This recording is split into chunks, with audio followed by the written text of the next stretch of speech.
Too often, students have scheduling conflicts that keep them from getting in classes they need to take. President Lambert says a possible change in the 4-day classes could be put into place to eliminate those problems. People tell me that we sometimes have challenges with the 4-day-a-week classes, that it conflicts with other classes that students want to take. And so the goal is try to reduce the number of conflicts, so then you don't necessarily have to offer as many sections of courses, or you wouldn't have to offer as many independent studies for students who can't fit their courses into the regular schedule grid. So that's the goal. But scheduling conflicts aren't the only issues the committee is dealing with. The other issue that the committee is having to address is a new requirement by the Higher Learning Commission, which is the organization that accredits Hanover. And to comply with a federal law, we have to show that our classes meet a certain number of minutes per semester to be in compliance with these new federal guidelines. And it's complicated because we don't use a traditional semester hour system, we use the unit system. But we say that one of our units is worth 4 semester hours in a semester system. And that's where this issue gets into of how many minutes per week do you need to meet. And so a 1-unit class needs to meet approximately 4 hours per week, or meet less than 4 hours and then have a substantially higher amount of out-of-class work assignment. And so they're trying to work with those rules as well as our own faculty manual, and trying to make things more efficient for students and scheduling purposes. And what could some consequences be of possibly not following this federal regulation? Well, anytime that you're out of compliance with your accreditor, that's a problem. And I'm sure that they would notify us, tell us that we had to come into compliance, and that there would be a warning of some sort if for whatever reason we were not in compliance.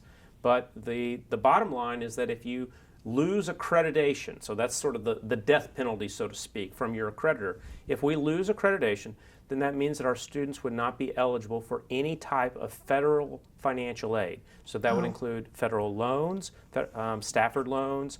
It would include grants such as the Pell Grant or any other type of governmental aid that we offer students. Hanover College Registrar Ken Prince says a possible solution to this is extend the amount of time students are in class. One possible solution that we've considered is the 65 to 70 minute Monday, Wednesday, Friday, which will help us give any outside agencies that are looking at us less cause to look at us carefully. Okay. We'll hopefully be compliant with their expectations. This regulation is kind of explaining how much time is spent outside of the classroom.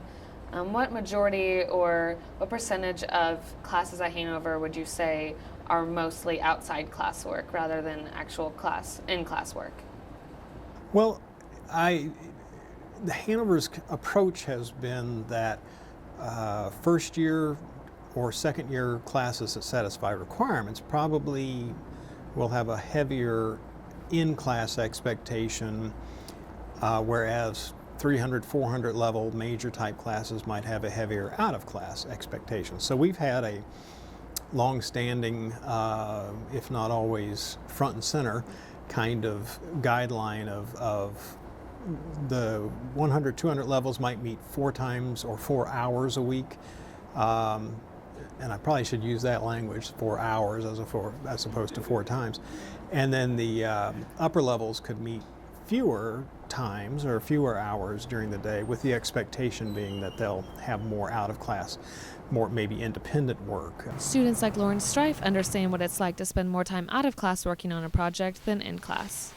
I spend anywhere from 24 to 36 hours, so anywhere in between there for a week, because I am taking 2 studio classes.